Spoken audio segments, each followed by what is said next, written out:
All right, this is not really a review, but more of a question. This is a friction you've been using for years. It's from Pearstone. Works okay. And then this one I got in, this is the Aputure, I think A10. It says it's 10 inch, but if you look at the actual dimension of this, it's more like 8 or 9 inches.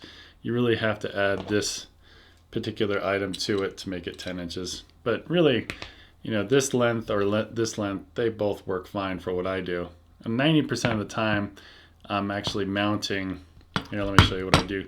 Like, here's a hack, and here's part of my question is, with the Manfrotto head, I think most people have, like this 701 HDV. You've got your arm on one side that you can lock into place, and then you've got another one so you can mount the arm on this side or this side. Now, what I've done is a little hack. I usually just keep it on one side, and on this side, I'll take my arm and I'll screw it in like this. And this does not have any more sort of spongy material that was probably on there years ago when I got this arm. It's just fallen off. So I just kind of torque it into place like this, and then I make this kind of like this. And then I usually take this and then I clip it on. This right here is a fantastic little device. I'll try to put a link down below in the description below for it. And then I just kind of, I'm good to go. This part works great.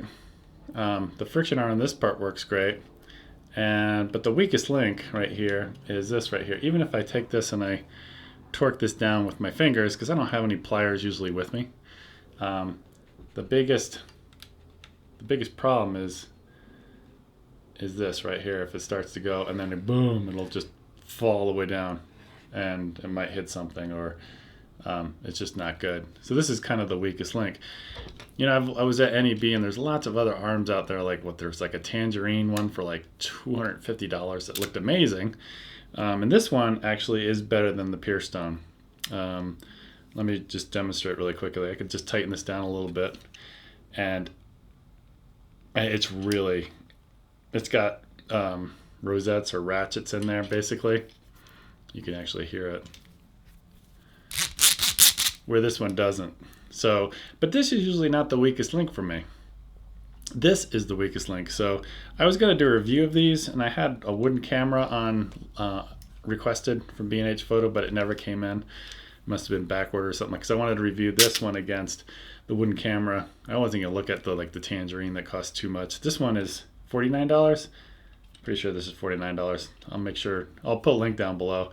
And then there was the wooden camera, it was like $120, something like that. It was a lot more expensive. But really, when I kind of stopped myself in this whole review, because this part is not the weakest link, because they've actually solved that issue here, where this one has a kind of problem somewhat. But my biggest issue is right here. My question is, how do you guys mount this to your tripod? Do you do it with a clamp? Or how do you get this to not fall forward like this? Because you got the battery right here, and then boom, it'll fall forward. Obviously, I could put it on the opposite side, and there's a lot of weight right here with this battery. But this kind of right here is the weakest link. You can see where I'm pointing. How do you guys solve that? All right, let me know. Talk to you guys later. Bye.